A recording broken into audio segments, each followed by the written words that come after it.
Welcome, everyone. It's so good to see you. We have Ashley Rindsberg joining us.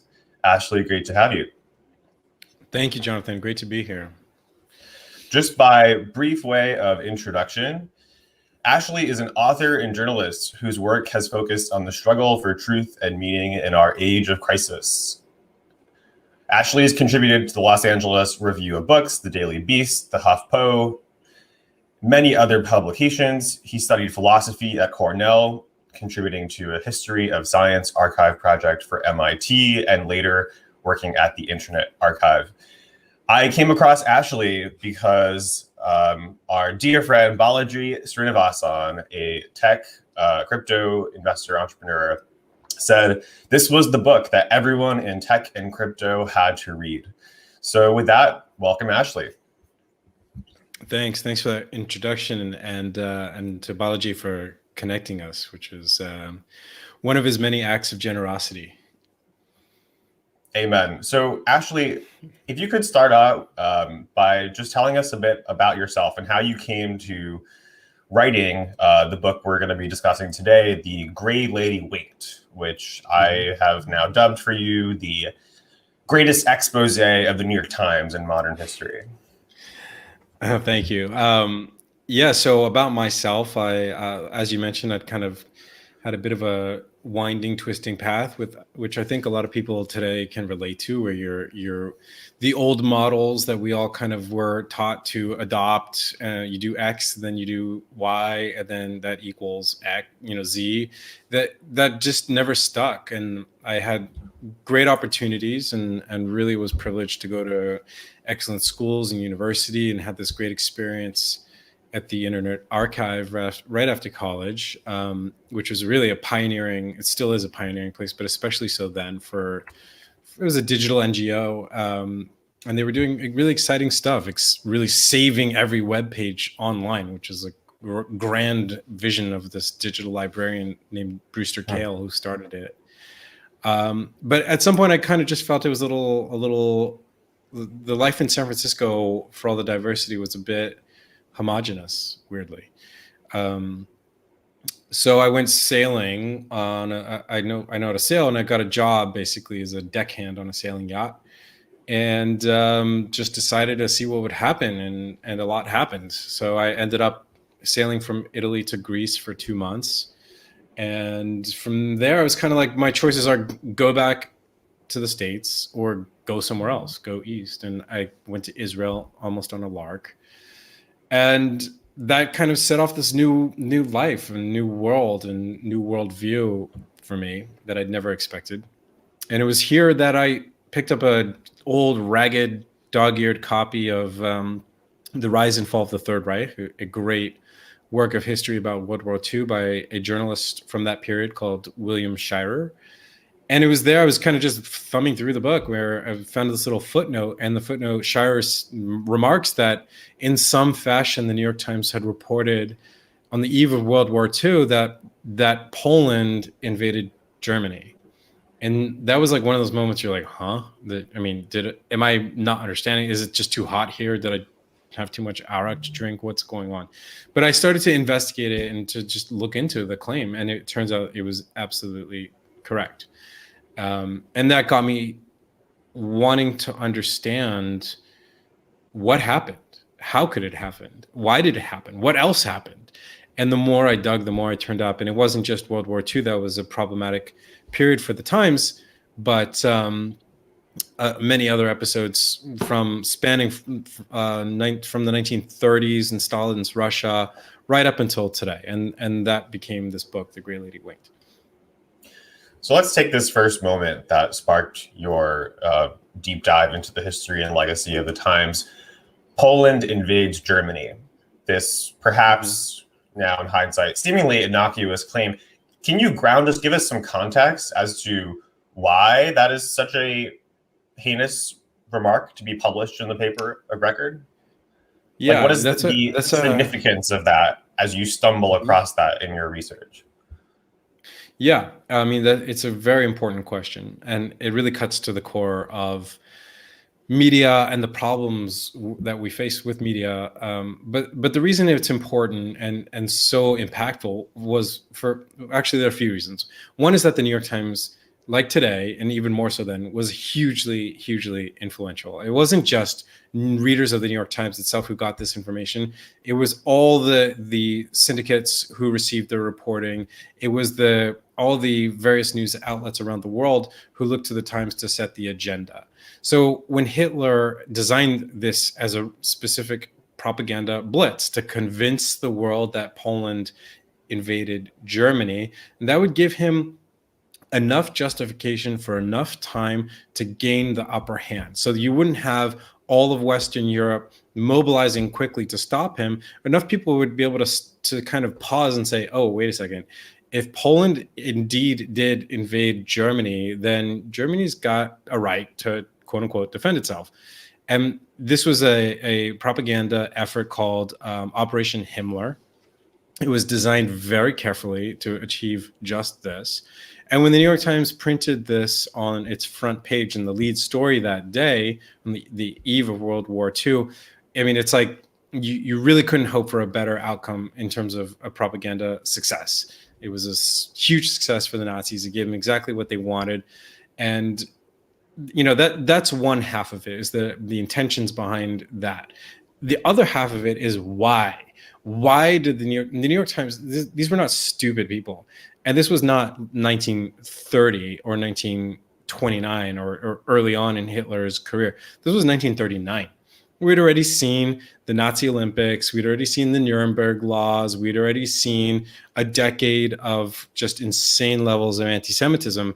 And if you're a New York Times reporter, especially if you're in Berlin, you saw it with your own eyes. So you got to then ask, okay, how could they have printed such a thing, knowing who Hitler was, knowing what the Nazis were? And that again just led to more and more questions and more answers. So I guess indeed, how could such a thing have been printed? And surely, Ashley, you must be cherry picking, or surely, Ashley, this must have been an error that was then later corrected with great chagrin on behalf of the paper. Yeah, so this was actually some of the episodes that I address in the book have been, let's say there were apologies or there were some minor corrections. They really never rose to the level of the impact that these episodes created. But in this case, there wasn't. They've never actually addressed this, and this is a huge thing. And when I say this, what I mean is that the Berlin bureau chief during that time for the New York Times was a Nazi collaborator. This was known to the Nazis, and it was known to the New York Times. And it answers the question of why this happened to some extent, not wholly, because there were other people in the bureau reporting the same line as him. And it doesn't answer the question of if the Times owners and management knew, then why didn't they do anything about it? And that's a deeper question that addresses your question, your rhetorical question about cherry picking, which is that it's not just about the individual reporter, and it never is. When you're dealing with an institution as entrenched and deeply rooted and as powerful as the New York Times, mistakes or transgressions of this scale are always about the institution. And that's exactly what was the case in the World War II episode, which is that when it was brought to their attention by a Jewish reporter, sort of a mid-level Jewish editor in New York at the New York Times, they knew that if they let go of this Berlin bureau chief, his name is Guido Endaris, they would lose all that incredible access. And why did he have the access? Because the Nazis loved him because he reported favorably. So it was a quid pro quo. And the New York Times owners knew this. It helped them maintain that competitive edge that they needed to be a top newspaper in a very competitive media environment. And they didn't want to let go of that. And they felt that they had an imperative to keep him on, and which is exactly what they did, at great cost to not just the newspaper, not just their readers, but for the country. And at that point, because of what was happening in the world, for the entire international community. I mean, it had huge effects that I think we still feel today. Now, actually, do you have other, I guess, contemporaneous accounts? Like, was this a singular anomaly that the Times was reporting Poland invaded Germany, and that was heresy amidst honest, accurate journalistic reporting at the time? Or was this par for the course that everyone bit at the bait? Well, I set a very high bar for myself with the book, and what in terms of what would be included. So people will keep asking me, "Did you include this? Did you include that? Why not this and why not that?" And my response is always that these had to be history-changing events. It wasn't just like some people talked about Brett Kavanaugh's confirmation process in the New York Times coverage. I'm like, you could say this, you could say that. I don't know what you might say about it, but it definitely doesn't rise to the standard of changing history. And when you look at New York Times, when you look at the rise of Stalin's Russia and the Soviet Union, or the Cuban Revolution, which are all in the book, and Vietnam War and the Iraq War, these are events that have influenced history. So that was the bar that I've set. And I think to answer your question about the contemporaneous instances, the most recent is the 1619 Project, which is a admitted and open attempt by the New York Times to, in their words, reframe American history in terms of slavery instead of liberty. And that is it's not just the after effect is not changing history. The intent is to change history. So, that immediately meets that level. And that's why that chapter made it into the book. But there are other things as well that, you can use the book as a lens to look at what else is going on. In case of, we've talked a little bit about Andrew Yang, and you see there's a narrative there, or in more geopolitical circumstances. Last year, the New York Times reported for a full year that Russia was paying terrorists in Afghanistan, the Taliban included, to kill American soldiers. And Donald Trump knew about this and did nothing to stop it, which is a huge deal when you think about that. I mean, whatever you might think about Trump, when you're claiming that the American president knows that a foreign power is paying terrorists to kill soldiers and is not acting on it, that's a massive story one way or another. It turns out it wasn't true. So using this book as the lens, and what that really means is to think about, how does media centralization, how does the overconcentration of power in the hands of a few people affect the world in which we live? And I think that's the question we need to ask, and I hope that's the question that this book prompts. So to that end, what is the New York Times, Ashley? Because you, I think, have offered a very succinct, compelling summary in today's vernacular of how to understand what the New York Times is. Yeah. That's an incredibly interesting question. And it's actually something no one's really asked me. I don't know that I have the answer. What I think it is number one, an institution. And what does that mean? It's like it's a set of its own mores and interests that's self-contained and self-perpetuating. So, it's bigger than a single newspaper, which is, again, people ask, why just the New York Times and why not CNN, or why not whatever, Fox, whatever it might be. And it's because there are very few organizations or companies that transcend themselves to become institutions, that to become symbolic of something greater, and also that have an impact that's, an order of magnitude bigger than what their competitors are. So I think it's an institution. It's a very vertically structured institution. It is top down, which what I mean by that is it's owned by one family. That's owned it for over a century, and they pass the power down from heir to heir, from male heir to male heir. It's very much whether they've intended this or not, it's primogeniture. It's almost like the British monarchy. They've done the same thing for over a century at the New York Times. So it's something that's very anachronistic in a way. It almost feels like it doesn't belong in this kind of world in which we live today. And yet it's emblematic of so much, or it's attempting to be. It's attempting to be on the vanguard of political and social and cultural change. So you really have this kind of discrepancy between what it is by nature and what it's aspiring to be. Yeah. So help us. So just kind of walk through, right? So you describe it as this 120-year plus patriarchy of handed down from male heir to male heir, controlled and primarily held by a single family. But so help us understand what that means in terms of editorial decisions, in terms of discretion in reporting, in terms of to whom ultimately does one report in an organization of such heft and size, the capital T truth. But to whom ultimately is one accountable to in the organization? Yeah, that's a good question. And at the moment, the publisher of the company is the latest heir to the throne. His name is A.G. Sulzberger. There's been a Sulzberger, or a member of the Sulzberger family, in control there, and that's where the buck stops. So you do have an executive editor who is the sort of the running the paper, as you know, the CEO of the newspaper from the editorial perspective, but he reports up to the publisher, and the publisher also reports up to the chairman of the New York Times Company, which is often the same person as the publisher, and that's a member of the family. So the top power structure is this family.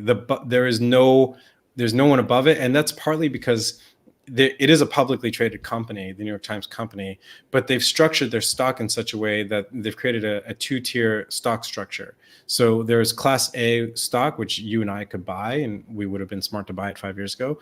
And there is Class B stock, which is only available to members of this family. And it's Class B stock that really controls the company. They've got voting rights on core issues related to the business. And, you know, that's an important thing to keep in mind, is that there's the New York Times newspaper, but the New York Times newspaper is owned by the New York Times Company. And the New York Times Company is a business. Its market cap is, I think, close to $9 billion at the moment, or maybe it's 8 plus. And its revenue is around $2 billion a year. And that is, it's not a huge company by today's standards, but when you're considering that it's controlled by a few dozen people who have no accountability to anybody else. So you have a big company, generally you have a board, and the board is accountable to stockholders, because if the stockholders are unhappy, the board will be ousted and a new board will be put in place. There is no mechanism like that at the Times, and there never has been. So, you know, they've tried to do accountability in certain ways, like a public editor who would work for the Times. There's no longer a public editor there. But that, to me, when I look at this and I think this over concentration of power in the hands of so few people, and it's not just any company. They're not making, you know, toilet brushes or chewing gum or something like that. They're producing what we understand to be the truth. And that, to me, is a very problematic scenario.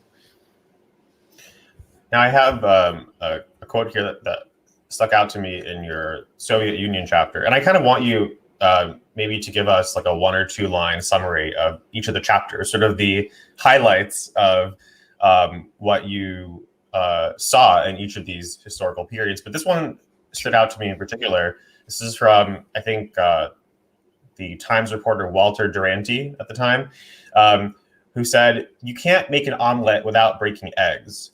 And this is in response to the coverage or reporting favorably towards the Soviet Union. And the reason this stuck out to me, actually, is this is a very common phrase that one hears in modern day parlance around a certain set of ideas that involve, say,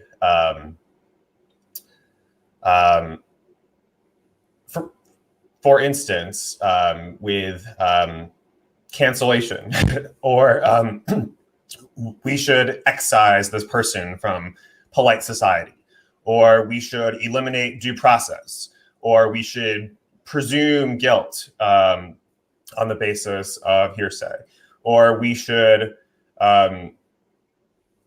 basically there's some ethical, moral goal or aim that supersedes, let's say, due process, or and in order to get this right, to say get a balance of race and gender on campuses, or to get a proper balance, diversity on corporate boards or within organizations, you can't make an omelet without breaking some eggs. So if some innocent get thrown out in the process, we're making the omelet of multiculturalism. We're making the omelet of progress and diversity and inclusion. So it was interesting to hear this not being a new phrase. So tell us a bit about that, and if that has any particular meaning to you, and then maybe like a high-level summary of each of these case studies to give us a flavor for, again, what is not just a set of anecdotal cases, but actually embedded in the guts, in the history, in the DNA of an institution that claims to be the capital T truth. Mm-hmm. Yeah, well, that particular statement by Walter Duranty, who's quite a notorious figure in the history of journalism. He was a New York Times reporter, Russia correspondent in the 30s, primarily. And he made that statement about the Ukraine famine, which at the time was thought to have killed between 2 to 3 million people. Today, the number is much higher. I mean, it varies between 5, 6, 7 million, 8 million. And when we say Ukraine famine, what it really refers to is Stalin creating a campaign of starvation in order to consolidate power in the early days of his rule. And that was the can't break, you can't make an omelet without breaking some eggs. The line was really the line carried by a lot of prominent Marxists and communists in the West at the time. They were saying, the Soviet Union is building a workers' paradise, and this is just the transition process. Or another metaphor was, it's the birth pains. A woman doesn't give birth without some pain, and you get a baby after that. Wonderful. But in reality, this was a years-long campaign of devastation. I mean, horrible, horrible stuff happening to innocent people, most of them peasants of some sort, because that, who's going to suffer the most? The people at the bottom. And that's exactly what happened. And to answer your deeper question about that kind of moral reasoning, we often talk about the danger of using the ends to justify the means, because there's no bottom when you go down that path, and that's where it leads. So it can start with something that feels innocuous, but the moment you start to say, well, this is justified by our goal, then you have made ideology more important than your ethical position, or in this case, your position on the truth, which was one and the same thing. The New York Times, with Duranty leading the way, covered up the Ukraine famine. They did not report it. In fact, they reported that it was not happening when others were reporting that it was. They did it in order to bring about their own ends, which was American recognition, official government recognition by the US government of the Soviet Union. And that was the question I asked with regard to Duranty. Duranty is a very famous name in journalism, and people tell the story he was a rogue reporter, or the New York Times, the former publisher said he was just slovenly. He was just a slovenly reporter. It was just this one guy who made a mistake. Where, in fact, Duranty was a brilliant man. He was Oxford trained. He spoke 5 languages. He was, at the time, the most famous journalist in the world. And he did not make a mistake. He was not the kind of journalist to make a mistake, especially when other journalists were reporting that this famine was happening. And you could just see it you could just travel the region and see it. But he was, in fact, instructed by the New York Times to report this way so that they could pave the way for American recognition of the Soviet Union. Because there was no way you could sell recognition of the Soviet Union, of the new regime, when that regime had just killed 3 million of its own people deliberately, or even not. Why would the Times have a vested interest in American recognition of the Soviet Union? Like, what is the Times' stake in that? That's a great question, and I think it comes down to what I've discovered, what I saw the pattern in a lot of these cases, which it was always some sort of toxic mix of ideology and interest. So Durante wasn't the only one reporting for the New York Times in a pro-Soviet way. They had a reporter named Ella Winter, who was a communist agent. She worked for the man who was running global propaganda for the Soviet regime. And she was reporting in the New York Times as just writing news articles. They called her Red Ella. I mean, that's how bad it was. And there was a clear sympathy by the Times to run this kind of story, these kind of storylines about the Soviet Union that were very favorable. So there was an ideological bent towards, at least that's what manifested. What was in their minds and hearts, I don't know, but that's what manifested in their coverage at the time. On the one hand, on the other hand, for them, it was also a market. When you open up a new market and you're a business, you want access, and that's what we're seeing today with the Times in China. The Times there's only one country in the world that the Times has created a special edition for, and that's China. It has a Canadian edition, but it's much of the same as the U.S. edition, and it has a Spanish edition, which is obviously it's not for a specific country. But for China, it's a different story because there's 1.4 billion people in that country, and they are increasingly wealthy, and it's an incredible opportunity for the New York Times, which in many ways is a luxury lifestyle publication. And the reporting reflects it. That's the thing, or at least there's a correlation. I can't jump into A.G. Sulzberger's brain and understand why they report this way on China, why they omit certain things. But you see the correlation. You say, if I were him, I would not want the correlation to be there at all. But that's not the decision they make. They make a business decision. They're looking out for the future of this dynasty and the future of this business and this company at a very difficult time for media, which means you have to make choices. And they, just like today with China, they've made choices with the Soviet Union as well. Is there a coherence or consistency to this ideal? I mean, like, you draw upon stark examples from misreporting on the Vietnam War, to the war in Iraq and weapons of mass destruction, to the Soviet Union, to the Third Reich in World War II. Like, is there a coherent worldview or ideology that's pervade, or is it just really a matter of incentives and business interests in the moment and how they happen to align? Like, what's the greater driver here in your sense? Mm-hmm. It looks to me like there is a leftist sympathy in a way. I mean, it doesn't explain the World War II reporting and the Holocaust reporting, or the non-reporting on the Holocaust is not particularly leftist.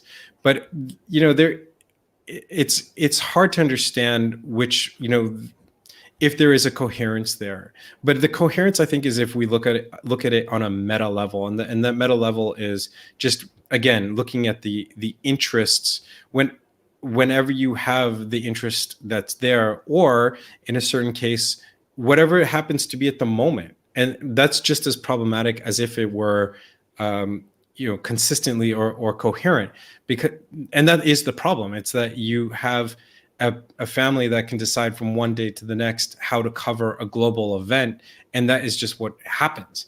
So the whimsical nature. Right. So there doesn't have to necessarily be some unifying order or thesis of geopolitics, let's say, or of a particular event, but rather, just like any individual or family or small cluster, you have your particular set of whimsical opinions on the issues of the day and wherever those interests may lie. And those just happen to play out across history. Yeah, exactly. It's like you think about your family at the Thanksgiving table and imagine people that you believe guys all sorts of shit. Right. Yeah, exactly. And like your family at the Thanksgiving table is the one that's setting the global news agenda. Right. That would be a very worrying situation for a lot of people. Or if you think about an actual monarchy, cousins fighting cousins in World War I just because they were upset. You don't. We've Right. understood that democracy is a much better system than that, for that reason, because you don't want interfamily whimsy affecting global events. You don't want business interests affecting global events, even though they do, as we all know. But especially when you're coming to a question of truth, and it's not just in media that we have this problem, of course. Like even when we think today about big pharma or other industries that are really vital, healthcare, the difference being, of course, is number one, that we probably correctly don't regulate media the way we regulate other industries. And number two, in this particular case, as I've said before, you don't have shareholders. You don't have that kind of check and balance that other businesses and other industries have. And I think that's where the problem has arisen. But, and this is where I think there's a kind of different conversation to be had. They're also very much a piece, a relic of an old model of social construction of life as we know it today, which is vertical, hierarchical, which is, gospel truth. When Walter Cronkite told us something, we just knew that it was true. Today, that is gone. The trust in media is at an all-time low, and it's for a number of reasons, not all of them good, but some of them are good. And I think the New York Times is living in a reality that no longer applies to most of our lives. I want to think of two recent examples that I think are maybe of particular resonance or interest to the Yang community writ large. So one is I think of coronavirus and COVID. So Balaji has spoken, I think, most clearly on this. And he seems to track it to the New York Times and general sentiment and flippening on its sentiment towards tech. So Balaji presents this sort of East Coast, West Coast divide, right? So if you say the East Coast is the Times, it's Harvard, it's Goldman, and the West Coast of yesteryear was Silicon Valley, Facebook, Google, Amazon, and the like. So Balaji says you can mark this sudden flip from an admiration and adoration of tech to when in the second Obama term, and as Google advertising destroys the ad revenue of newspapers and of legacy media institutions, you see this market decline from like 67 billion to low tens.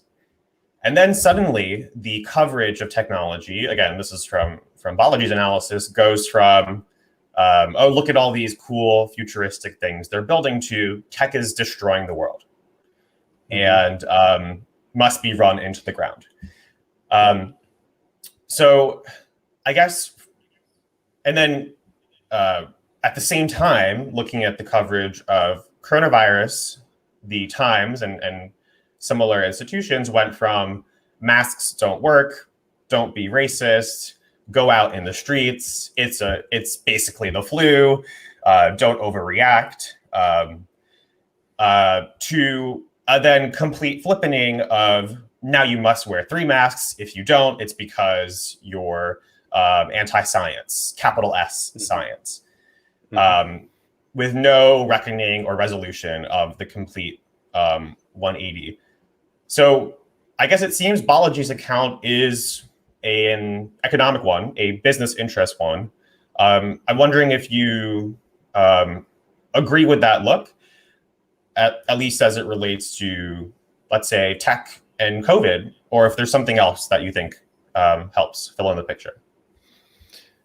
Yeah, I mean, for sure that there's no doubt that the economic calculus has played a role. I mean, how could it not? They had those companies that you named have eaten the lunch of media, and media is used to being this industry darling. You know, the way that it even covers itself is in these adulatory or tragic terms, like when there's layoffs.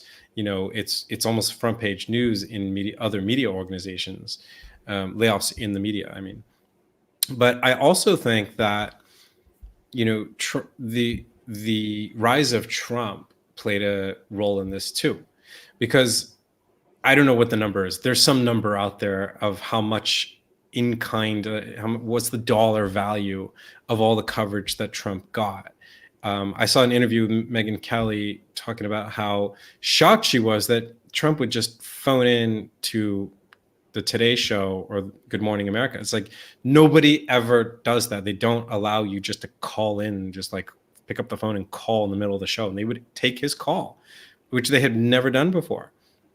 And because he gave them great ratings, he brought the circus to town and they loved it. And, you know, for as much as they disliked him as a political figure or hated him, but the point being is that they never really fully accounted for the role that they played in bringing him to power.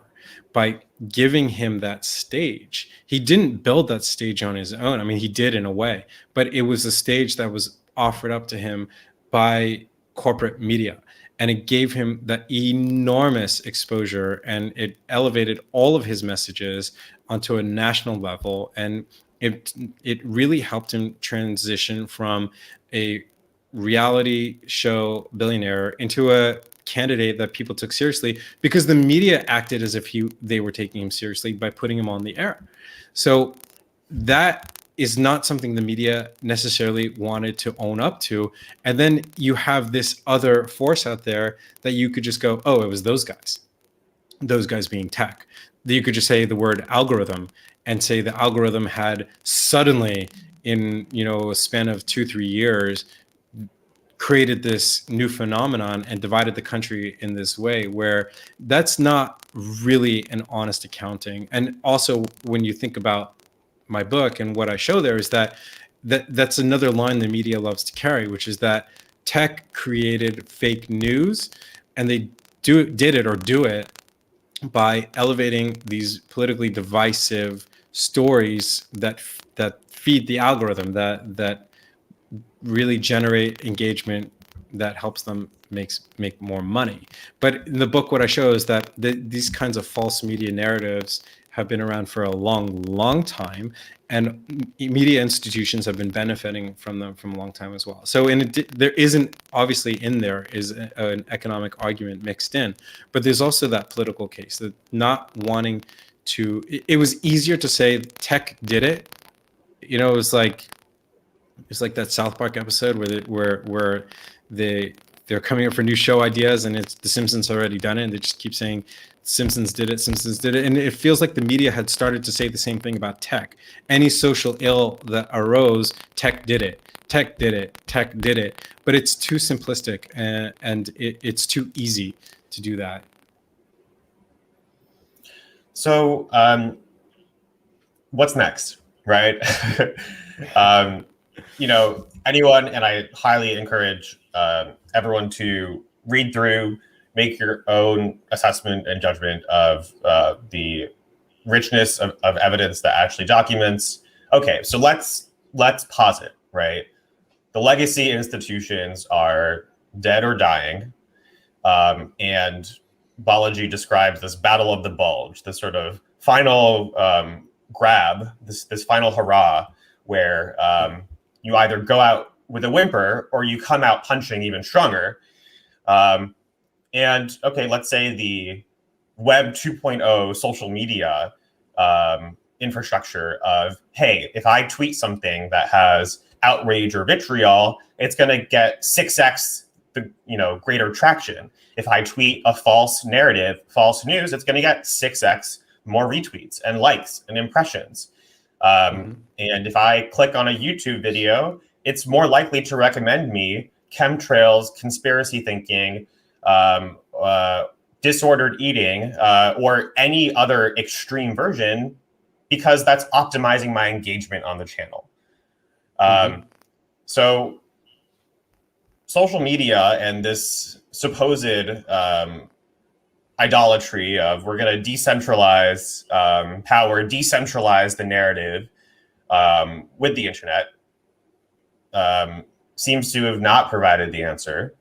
The supposed democratization of the information market, the legacy institutions certainly haven't seemed to want to adopt any sort of reckoning and pick whatever crisis or scenario of your choosing.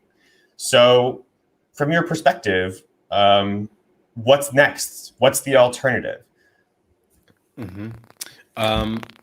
Well, I think number one, we are seeing a change. And I think we're seeing that. I often get asked that question, or on a more personal level, people ask me, okay, I'm with you, I get you, institutional. Who do I trust? Where do I go? Exactly. So what do I do? And I keep telling people that, and this is something that's already happening. I keep telling people we used to live in a world of browsing media. It was a browse modality for media consumption, meaning you would turn on the TV and you would watch whoever, Dan Rather, and then maybe you would flip to the next channel or flip on the radio, and that would be whoever else was on the radio talking to you, Rush Limbaugh, wherever your political opinions were. And you would just take it, you just accept it. You accept what was in front of you. Today, people are flipping to a search modality when it comes to media consumption, which means they're not accepting what's coming in. They're going out to look for what they want to know. They're fact hunting. And that also has its dangers, of course, because you do end up in those YouTube holes being told a lot of very convincing and probably not true stuff. But it's the beginning of something. So I don't think we can say yet that technology hasn't provided an answer, because I don't think we've actually started to look for a solution in a real way. I think we're just at this transition point, which is why it's so chaotic. We are in that in-between space where we're neither here nor there, and we don't know what to do, because we can't rely on what we've all known for most of our lives if we're above a certain age, but we also don't have anywhere else to go, anywhere else to turn to. So I think, just as a news consumer, I keep telling people, go search for those answers and don't rely on any one source. Don't accept it as true just because it's that source, whether that's the New York Times for you or Fox News for you or anything on, the either fringe or even what you might think of as in the center. You have to question every assertion and corroborate it yourself. So that's the one thing. On the other hand, I think we as a society, or maybe the whatever it might be, journalism 2.0 needs to start opening our minds and reimagining journalism, because we've understood journalism as a very certain thing, which is a person with certain kind of training and employed at a certain kind of place goes out and does a bunch of stuff that you don't know what that is, nobody tells you, and then comes and tells you what it was that happened, or what you should think about what happened, even more so. Or today, what you should think about what other people think about what happened. That's the current model. The next model might be something that's more like, here's all the data, and whoever you are can aggregate it however you need in order for it to be functional for you. So that might be that you live in a town and there's a municipality that has records, and the journalism part is making the records available, for example, about salaries paid to councilmen and women, and say, here's the data, and maybe 4 of you as friends collate the data in such a way that it's intelligible, and you spread it through your social network to say, hey, look, these 3 people are doing something shady, and here's the proof. How is that, if you're able to provide verifiable data to networks around you, it's not really that different or of lower quality than what someone else has done on a corporate level. It's just a very different imagining of what journalism is or can be. And I think that's kind of the model. And when I say give that as an example, I'm not saying that that is the way. I don't know the way. But I think what we need to do is have that moment to stop and think about a future that is completely different from what we've known up until this point, to be like, to forget what we've known until now, because that link has already been broken, and to try to imagine something that we really can't conceive of today. We really need to take an innovative mindset or entrepreneurial mindset towards what might come, because we have no conception of what it is. I just think of while there is a future-oriented, build the alternative, build the new creative institution, there's also the present day. And just as one example that comes to me top of mind is we still have elections going on and big choices that people make that determine the allocation of resources and of power in society. And so I'll share, for example, from Andrew Yang is running here for mayor in New York City. And what we've seen, what I'll speak for myself, what I've seen the New York Times do is, in a systematic fashion, hit piece after hit piece after hit piece, the essential and now marked effect and impact, not to speak of intent, impact, is to paint this person as untouchable amongst a tiny group, which is registered Democrats in New York City. Now, I'm drawing upon some of Barry Weiss's commentary and analysis of the Times, and she has a couple of one-liners I find useful, including Twitter isn't on the masthead, but it's the ultimate public editor of the Times and to whom people find themselves accountable. Yeah. And also that if you look at the subscribership base of the Times, it is essentially, if you want a proxy, Upper West Side liberal Dems who need something to go to, something to describe, determine the narrative. Now, the New York Times most powerfully in the New York media political landscape, but we saw this too nationally on the presidential level, was able to tar and paint, for instance, the first Asian man to run for the presidency as a Democrat as essentially white adjacent, or as an apologist for white nationalism. Now, Yang then had to enter every single space and lead essentially with, he would use humor to kind of disarm this heinous claim. But that would be the definitive feeling, right? So people vote on a feeling. People vote on a sense of, no one's looking at the data you're describing, right? No one's looking at the backlinks. No one's looking at the citations or the footnotes. They're voting on a feeling. And so the general thrust of what I've seen, and I'm just speaking about sheer raw political power, is you're able to take someone who is basically on a surefire path to be the next mayor of New York City, and just give this small handful. So at least just giving some context, at least how it works in New York City is 4% of people decide who runs the city. 4% of people decide who represents them in Congress. 4%, and this is just a general nature of how elections are structured and who's registered to vote and able to vote. And then the Times has the outsized narrative amongst this 4% of registered Democrats to just get that iffy feeling, right? Oh, that Yang guy, I saw, he was smiling. I kind of liked him. He seemed smart. But I just feel a little bit something off. You can't necessarily put 2 and 2 together to say, hey, it was 12 to 15 systematic, deliberate articles that slandered and maligned him while completely ignoring the alternatives and competitors in the race. But all of this is to say, yes, Ashley, it sounds great. Let's build the alternative and they shall come.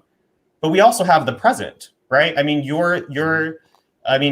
millions of people in Israel, for instance, are sitting in bomb shelters under the threat of genocidal warfare and attack. And so there also is the present.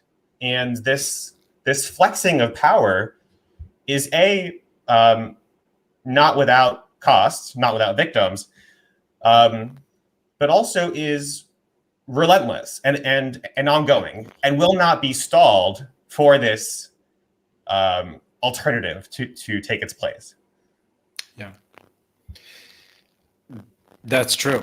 And I think number one, when I talk about people flipping from browse to search in their news gathering, part of that means being very critical about what you're looking at. And I actually pulled up a New York Times piece on Andrew Yang from February 2020 that was called "What It Was Like to Work for Andrew Yang," and I just wanted to do a little analysis.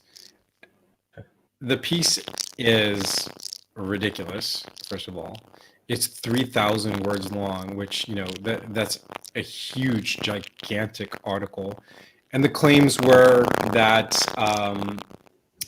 Andrew wasn't nice to some people and that he had ideas that were unpalatable. But when you go through it, like I went through it, what I was asking myself were some simple questions, which is, when these claims are being made in this article, who is making them? Are these people named? Who are the sources that are being used?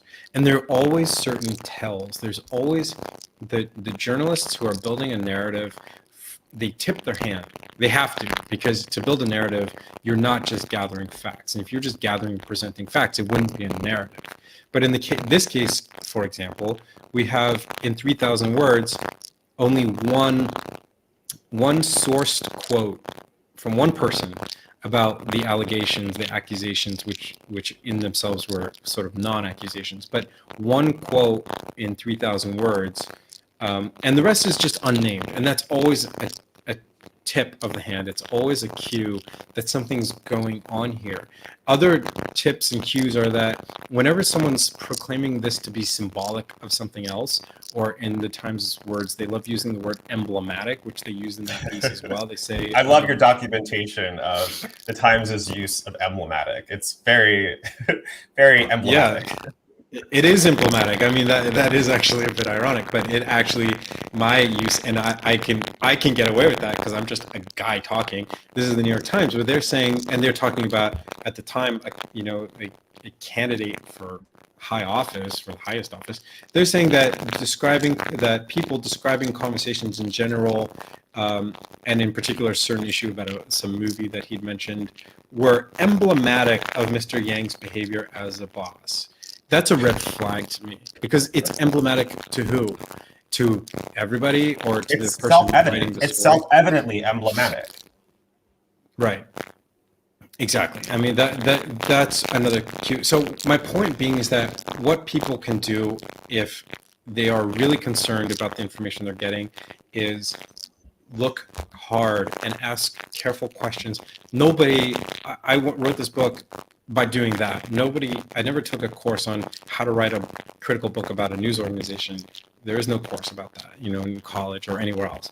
You just have to ask hard, critical questions.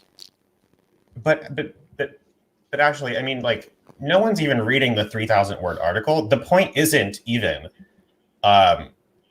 the 3,000 words or claim X buried in line 27. It is the headline, and it is the distribution. Yes. The paper with the leading distribution globally, and particularly amongst the electorate, the registered Democratic electorate, which constitutes its subscriber base and its source of revenue. It is just to give folks a feeling. It is to say, hey, I saw 7 headlines and they were bad. like it really is as simple as like, do I feel bad? Do I feel good? Like, I Mm-hmm. kind of like this guy. I liked what he had to say, but like, there's sort of like, that's like untouchable. That's third rail. That's like taboo, right? There's a social consensus amongst polite society, amongst respected elite institutions, that that's beyond the pale. So Mm-hmm. not only is no one going to inspect the veracity of the claim or do their own research or make their own judgment, they're not reading the article. Right. They're basically scanning the headline, basically doing some simple arithmetic of like frequency of claim times like magnitude of harm, right? To avoid maximal like social exclusion. Yeah. So Yeah. like, Totally.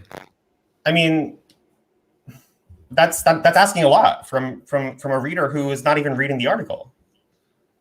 Well, so I think that it depends on what kind of reader we're talking about. So there are those readers that can be advocates and to say, I'm actually going to do this, and I'm going to what I find. And the one thing, actually, there's some folks saying that your mic is a little bit crumbling, the audio. I don't know. Someone was suggesting changing earbuds. I don't know if there's what your audio is coming through, but there's some difficulty with your audio. That's good to know. Let's see if I can address that in real time. Maybe changing the volume dial. I don't know if it's. Okay, I changed out the mic. Oh, perfect. We'll see, so much better. Oh, okay, great, good. Well, thanks for bringing them to my attention. So I think it's putting aside the deep dive into the New York Times articles that most people are not going to do. I think it's at that point it just becomes about circumvention. You have to go around the gatekeepers, and you have to speak directly to people through media like this, through social media, and make contact and show them that you are not what they say you are. And that's the best that we can do today. And like you said with Israel, that's absolutely what's happening in the media. There's a media narrative being deployed in front of our eyes. A lot of people will accept it. A lot of people have already accepted it before they've even encountered it, and they encountered it, and it's just in their eyes more evidence of what they already You're just knew. reinterpreting it through that emblematic lens of what this particular scenario is emblematic of. Yeah, you're just saying, oh, I knew that about this character, I knew that about this country, and oh, here. And it's like, well, how did you know that? Oh, there were just 17,000 headlines over the span of 30 years that happened to suggest a particular tenor. Yeah. And, there in a lot of cases, there's not much that you can do in terms of those people who have been convinced. And this is part of the, the polarization of media, is that they've already been convinced, and there's a loss of open-mindedness, which I think there really did exist when the country was more gathered in the center than it is today. What that means today is that you need to energize your own base. And through the media, you need to speak to your own audiences more directly and powerfully. And I don't think there's much you can really do about those gigantic narratives. I mean, I've been with the fighting in Israel and Gaza right now. I've been trying to spread that message as well. But I'm never going to convince that person who's already been convinced by somebody else that Israel is this maniacal, genocidal, racist apartheid regime. And I don't try. So, and including in the New York Times, I mean, I try to call them out, and I try to be that advocate, that citizen advocate, who is the person saying, look, you just quoted Palestinian sources in 3 instances. You've devoted 100 words, and Israeli sources get 30. How can you square that? Is that going to make a difference to the people who've been convinced? Absolutely not. But it does arm the people who are trying to see things differently, or are trying to see things the way I see things already, and it gives them a little bit more to work with. It gives them a little more faith, a little bit more confidence that what they're doing and what they're saying, what they're believing is in fact correct. And that's where we're playing, is we're playing for people to to open people's eyes to what we see, and to do it in a fair-minded way, to not use specious arguments or sophistry or intimidation or hyperbole, but to try to be the side that's doing it in a fair manner. I mean, that's the best that you can hope for, and you might lose on account of that. And history shows that that often is the case. The side that's playing fairly and that's trying to hew towards something that resembles an ethical approach often does lose in the short term. But I think in the long term, that does win out. I think in the long term, fairness and objectivity and an honest search for truth does win out somehow. I don't know how it works, but it, that goes back to that worldview that we're talking about, which is the means versus the ends. Are you going to be the party that is justifying your means through your ends, or are you going to be the party that is taking a worldview that's saying, if the heavens may fall, let justice be done? And that is a division in worldview, and that comes back to another topic you touched on, which is wokeness and critical race theory, or critical theory in general. Critical theory in general is by its nature putting the means in front of the ends. It's saying we are judging something to be true, a theory to be true, if it advances a political end, and that political end is freeing people from oppression, or what it views as oppression. And it's not to say the theory is true if it best approximates the truth. And that's a big division that we've seen in our society and in the media as well. And when I touched on the 1619 Project, that's what's really behind the 1619 Project, is a critical theory is saying truth is what advances this particular political agenda. It's true because it's, in their view, morally true. Whereas our traditional notion of truth in Western society has said, no, truth is what we are all trying to approximate together so that we have an accurate understanding of reality. And I think there's a bifurcation there in our society. It needs to be addressed. Moreover, just to add on to this element, it's not just, there's a particular moral or political end that justifies whichever mean. It's actually that there's fundamental claim that has essentially taken over most dominant cultural sense-making East Coast institutions, which is that, put in a fancy term, epistemology, or how we know what we know, or one's claim to truth, is actually based and contingent on one's identity. So, to put it very simply, like, you have more claim to truth, the more identity groups of oppression you can check. And so it's not even, there's a political end that, again, using the omelet metaphor, we just need to break some eggs in order to make, but rather, actually, you actually don't have a claim to truth because you cannot understand, you cannot comprehend, you cannot collectively create truth. It is individually and subjectively constructed through an identity lens. Right. And that has been the deconstruction of truth itself that's been taken on by the postmodern project, and which has now been translated into. Succeeded. It has, yeah, absolutely. It has widely succeeded. Definitely. It has now permeated institutions, Western institutions, meaning government, corporate America, brands. We see that being taken as gospel, as the starting point, the point of departure for any kind of dialogue today. That is absolutely the case. However, we're also seeing a rising groundswell in reaction to it, where people are starting to say, actually, no. And, I remember after 9/11, I forget the title of the book, unfortunately, but one of the most significant figures of modern Judaism, who was the late Rabbi Jonathan Sacks, was the chief rabbi of England. He wrote a book about what happened after 9/11, and in it he wrote a very inflammatory, for the Jewish world, a very inflammatory line, which is that no religion has a monopoly on truth.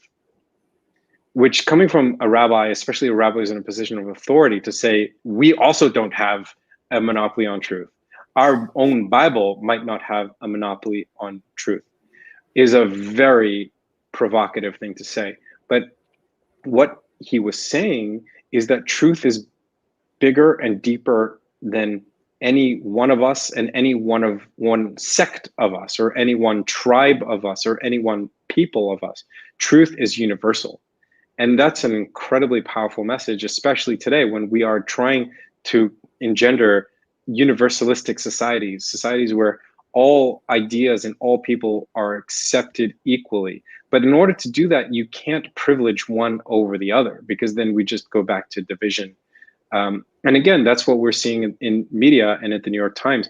CNN recently came out saying it was going to start presenting a more opinionated and more sort of, spiced up version of itself, which is to say they were going to start making competition of viewpoints a priority rather than a collaborative approach to all of us trying to come to a consensus. When a consensus is a rough agreement as to what's the case, as to what's true. And we're really losing out on something fundamental when we give up on that endeavor of approximating the truth together. And that's really what journalism is about and ought to be about, which is saying it's not about my story or my newspaper or my political wing of the spectrum. It's about all of us together trying to do the best we can to cobble together a view of what happened here and not try to elevate power or privilege in order to achieve some other end.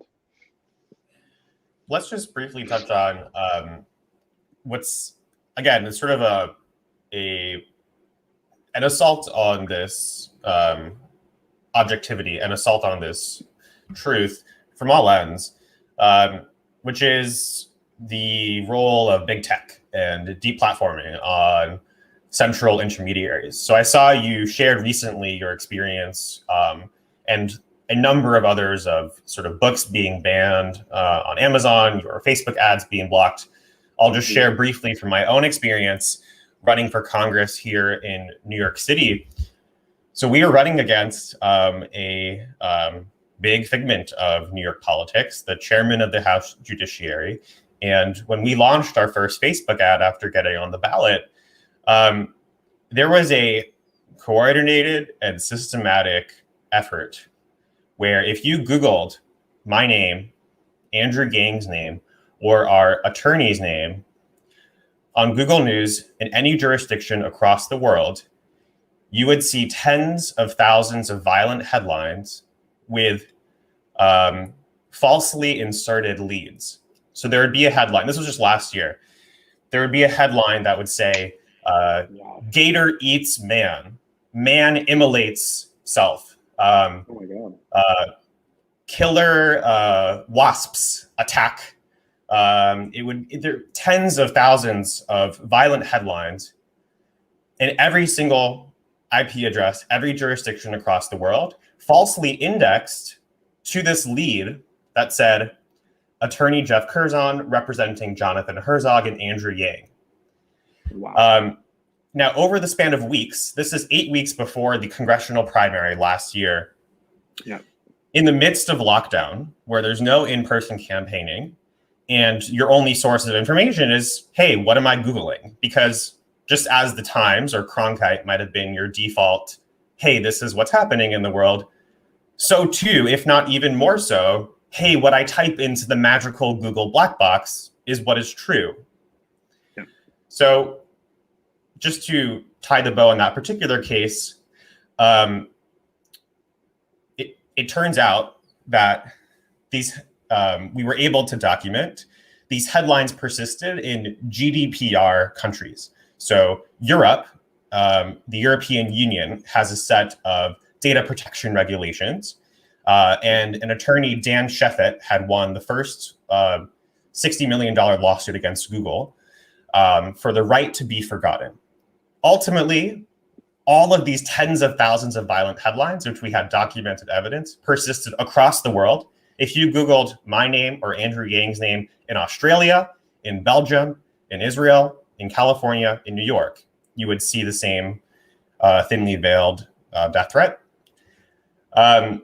Ultimately, they were taken down after weeks of investigation by the FBI, the Office of Inspector General, and our own efforts. But again, that's beside the point. That's a distraction because the primary was then 2 weeks away. Right. And I could tell you there were 32,000 people on our website as a proxy for the number of people looking to figure out, hey, who do I vote for? Because there's lots of different names on the ballot. Just a tiny, tiny example. And so would love for you to share, your own experience in this, and perhaps some reflection on this writ large. Mm-hmm. Yeah, well, that's a crazy story.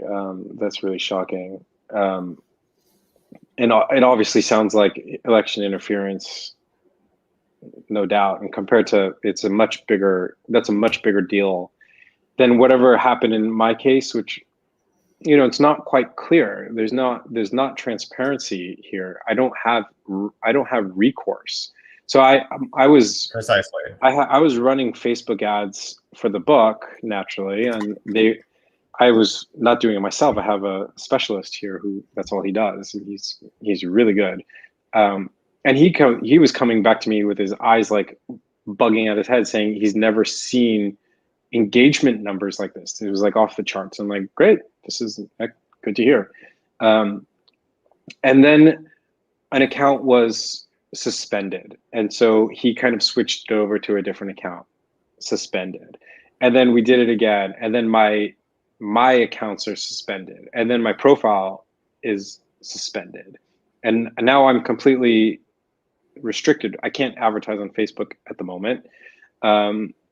And then there were other things correlating at the same time with some issues with Amazon, and I can't tell you what the cause is because I have no way to investigate it.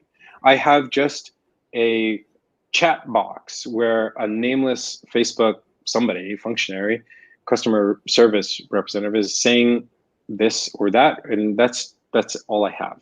So on the one hand, you could say, well, screw you. They're a private company, and Mark Zuckerberg built this thing, and you didn't. So, okay, too bad for you. On the other hand, we don't live in that kind of society.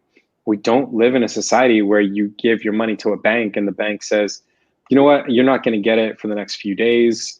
Go build your own bank. That's not how this society works. That's something that is very kind of, it's shaving a little too close to something that's almost like a corporate tyranny, where these companies have so much power that they can almost rival in power the government itself.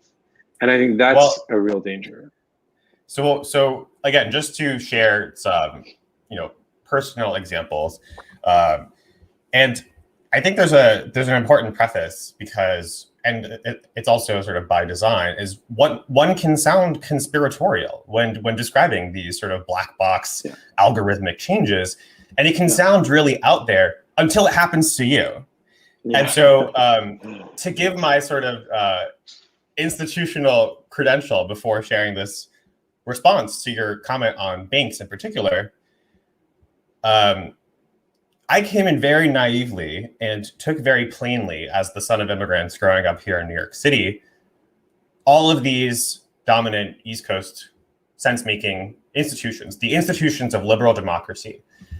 I went to the #1 high school in the country, Hunter College High School. I graduated first in my class at Harvard University. I went to business school.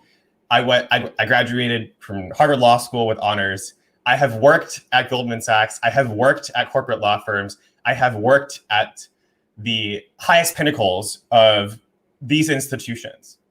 Let me just give you some sort of background naivete, right? Institutional, not with certainly no vested interest in any conspiratorial bent. But let me just give you an example on the bank. I'm just a guy. I'm opening a campaign checkings account to run for Congress in my home district, the west side of Manhattan. Just happens to be the most Jewish district, most Israeli district also in the country. Covers parts of Borough Park as well. Heavily Hasidic community in South Brooklyn that's been on the front line of attacks, of course, unreported. I go to Citibank. I go to the bank account, the particular branch that opens the account for the sitting chairman of the judiciary, the sitting incumbent. Actually, I cannot open a bank account, a campaign's checking account, at 6 different banks who stonewalled and said all these various background checks and information and various reasons why this was untenable and impossible. Now, this helped open my eyes to the fundamental claims of the cryptocurrency community, which, when it comes to centralized banking control and just as you might have the separation of church and state, historically, you now have the option of the separation of money and state. And one of the claims in the crypto community that is it's not just in Cyprus, or it's not just in Venezuela, or it's not just in Bolivia, where you might have your assets seized or accounts frozen or wealth suddenly disappear in the zeros and ones on the bank ledger. If actually the more accurate, the more evidence-based, realistic understanding of the world as it is today, not as we'd like it to be, is more like what you described as the sort of hypothetical alternative, where, I mean, even just looking at coronavirus and tracking our coverage and understanding of coronavirus as a proxy. And Balaji has this great metaphor. There's a chart that shows the Thanksgiving turkey, right? And so the Thanksgiving turkey, 364 days of the year, is getting fatter and fatter and fatter and fatter, and it's living its best life, and it's feeling, ripe and comfortable. Suddenly, it goes vertical, and what was living its best life is no longer. Yeah. It's suddenly on the dinner table. So there's a lot here, but it is to say that, yes, indeed, Ashley, not only is it the New York Times, not only is it central banking institutions and monetary policy in its own right, but what I've fully bought into is indeed Balaji's vision of this network state, is of this decentralized, not just sense-making and truth-making mechanism for independent citizen journalists, but also for our access to capital itself, and for our ability to self-organize and self-assemble and provide for ourselves in a way when central intermediaries are failing left and right. Yeah, that's what's happening, I think, and that's also, I think, where the zeitgeist is going. I think people are feeling this, and I think that partially explains the loss of trust in institutions, is that people are seeing institutional abuses carried out so flagrantly, and I almost had a similar, again, it was a less nefarious version of your experience, but I was just trying to transfer funds from one bank account of mine, personal bank account, to another account. And the system didn't like it for whatever reason. I had all the correct passwords, codes, whatever. Couldn't transfer my money from one place to the next. And you say, wait a second, whose money is it then? If I'm not in control of it in every moment that I need to be, then how is it necessarily mine? And the same thing we've seen, I forget the official term, but there's basically enough legal mechanisms in the US for law enforcement agencies to seize either cash, if you have cash, because they can, if it's over a certain amount, it's considered to be potentially derived from illicit activity. They could just take the money and to get it back will cost you more than the sum in many cases. Civil asset forfeiture. Yeah. Okay, so your law Yeah. background comes into play, and I believe the same is true even with money that is in a bank account that is suspected of having illicit origins. That the IRS, not just law enforcement, but the IRS or the law enforcement arm of the IRS can do the same thing. So I think that's where people are starting to ask these questions, and it's not just about media, as you pointed out. It's about finance. It's about social controls. And it's about the notion that we are not autonomous. When we think about American government, the entire point is that it's a government of the people and by the people and for the people. And it's starting to feel that none of the three is true. And that's a real problem. And you could say, okay, maybe it's not necessarily of the people. It's not reflective of us, or maybe it's not necessarily always in our best interest. But when you're starting to see or get a sense that it's neither of, nor by, nor for, that we need real a kind of system change. And I think that's where crypto, and again, I can't really speak to this in a fully competent way because I'm not a technical person. I haven't managed to create a vision of what the possibilities are. But it's the first thing where you could say to yourself, oh, wait a second. Maybe there is a way, for example, with regard to media, to create verifiable streams of information that isn't mediated. And that's what I'd said before about reimagining media, because when we say the word media itself, it's that somebody else is filtering the information. They are mediating it for you. The power is not in your hands. You are receiving what they have determined to be true. And when you think about whatever might come next in that different way, you're taking the media out of media. And that's why it's so hard for us to imagine it, because it's no longer something that's mediated. It's something that we are in control of. And I think that's what people are really searching for today. They're searching for ways to take power back from the people who have taken it from them. It's almost as if that transition from feudalism to something that was at least slightly more democratic, if it was not totally democratic, or from monarchy to constitutional monarchy, and constitutional monarchy to a republic form of democracy. And today I feel like we are on the cusp of something that is coming next. We just don't know what it is, which makes it very hard to think about it or talk about. Tell us briefly, if you will, about the experience and journey of self-publishing. It's the same. It's the same thing as the rest of this. And also, I recall you mentioning in the book, if you could share the, I think there was an image of like 25-year-old you with this idea, but struck by the fear of essentially publishers flagging you as an untouchable writer if you were to broach this subject. And then walk us through the journey of Ashley now saying, hey, I'm going to put these ideas and put this book out there, regardless of whether you'll mediate this narrative for me.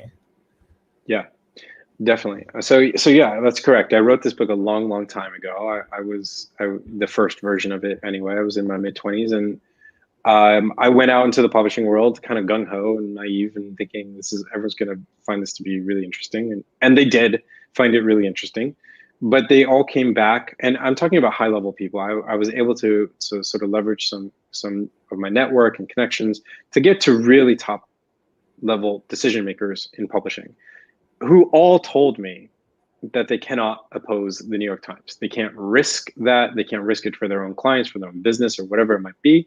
And of course, that makes perfect sense. The New York Times, especially then, a New York Times review could mean the difference between a bestseller and a dud. The New York Times bestseller list is, and this goes back to our point, the New York Times bestseller list is, by their own admission, not an objective measure of books sold.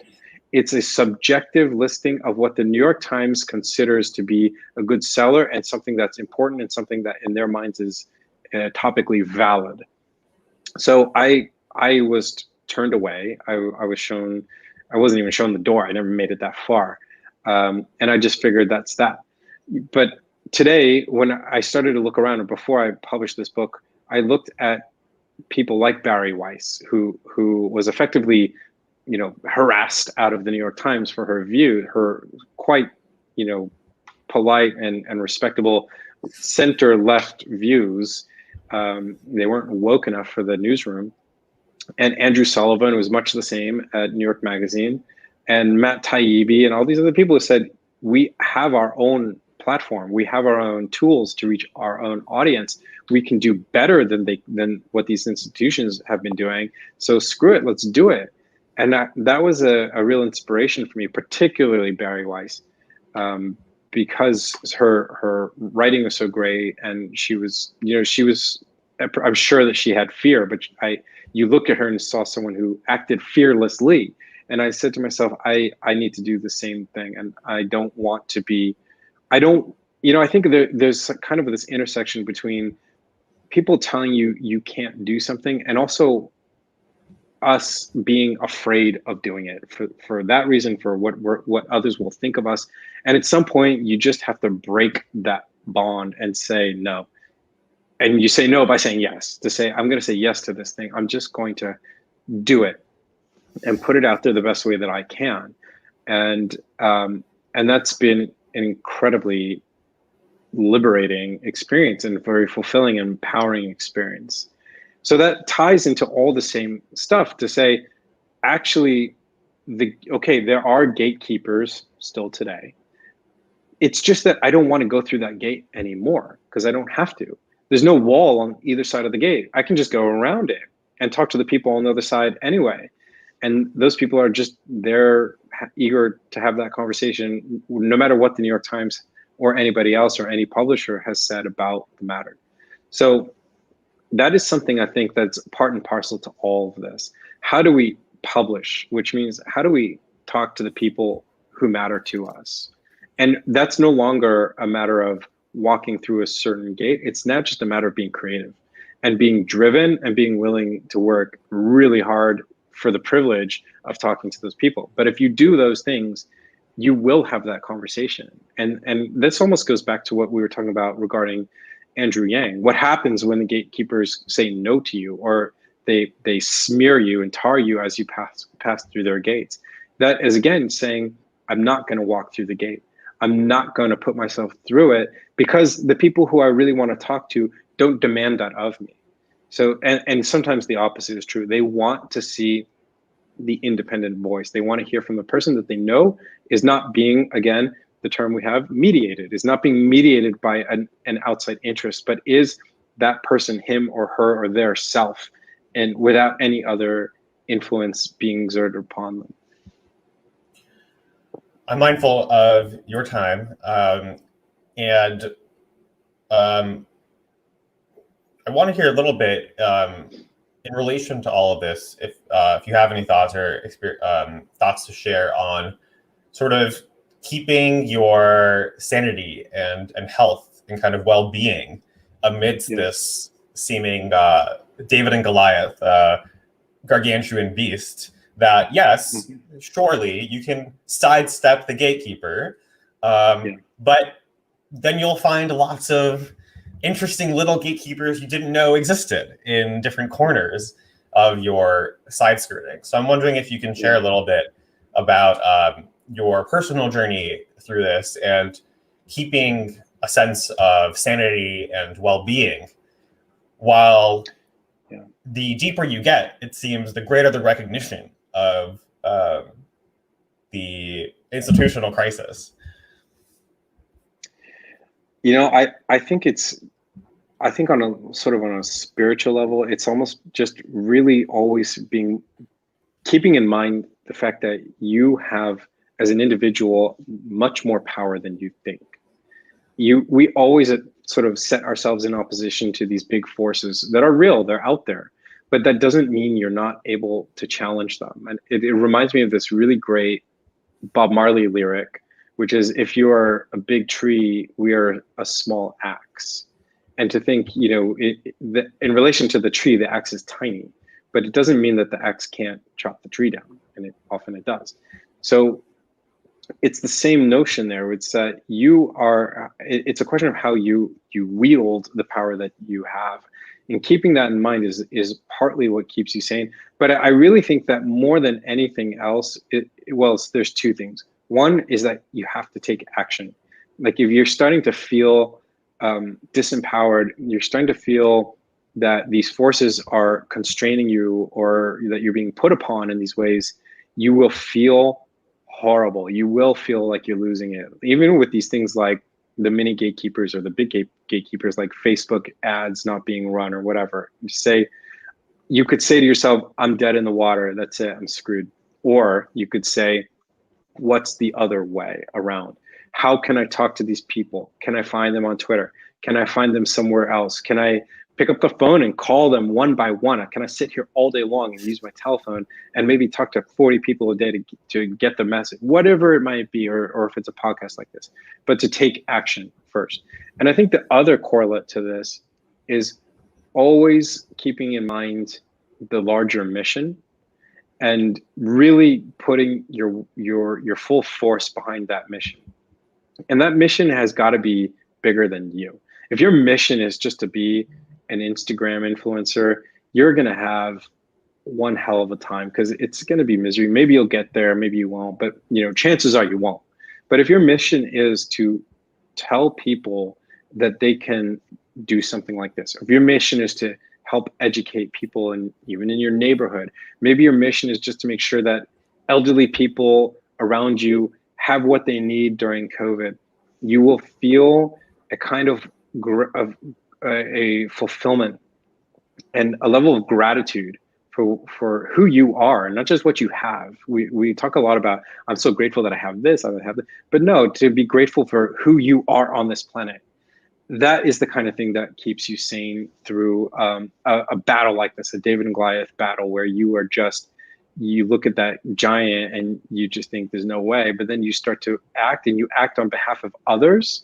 Then you think, wait a second, there is a way, and I'm already doing it. And that's where magic actually starts to happen.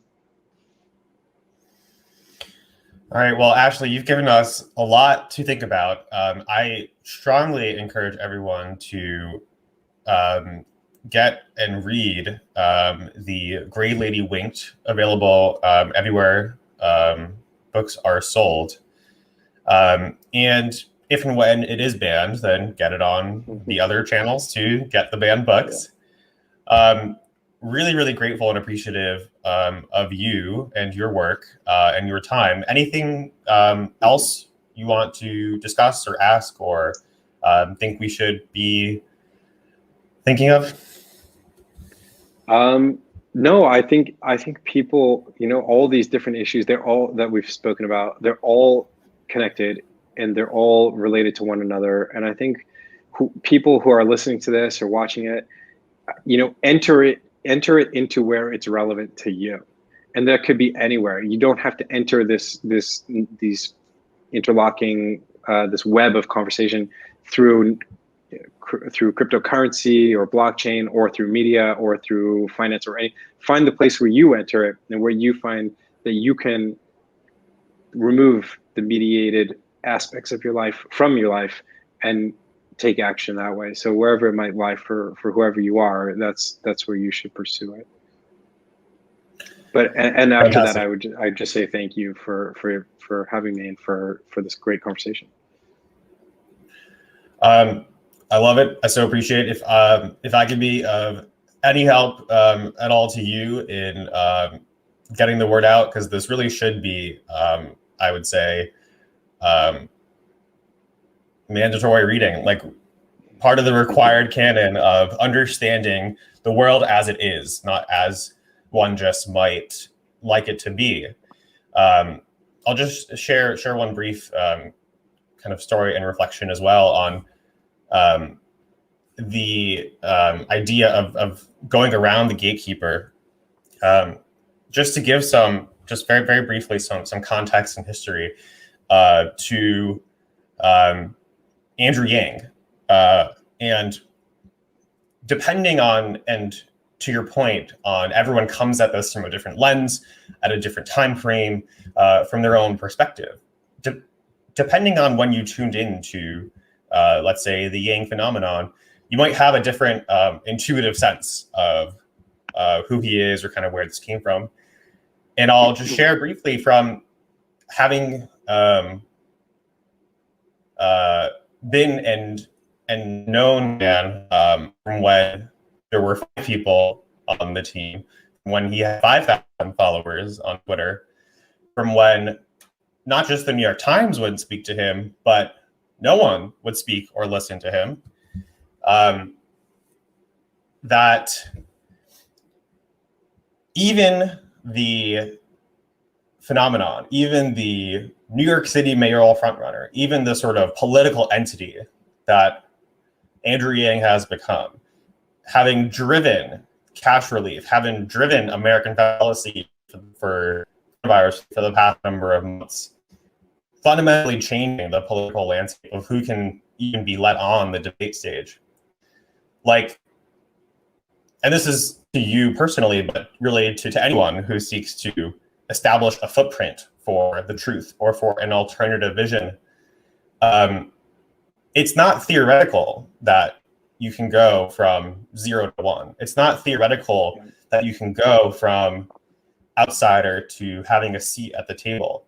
It is actually literally, and I think Balaji speaks most articulately and compellingly about this, it's actually embedded and very much fundamentally in American history, in the story of founding. Balaji delineates this founding versus inheritance mindset, where if you're founding, you're building the United States, you're building the federal government from scratch, you're building Israel from a swamp to a city, you're creating something essentially from nothing. And I think this framework is so useful because most every dominant institution has become a model of inheriting, whether it's A.G. Sulzberger and the patriarchal lineage of the family at the Times, whether it is the next mayor of the city or the next president of a country. Everyone is inheriting a set of institutions that they could not build themselves from scratch, less to say understand their inner workings. So there's a lot more to say on this, but the point is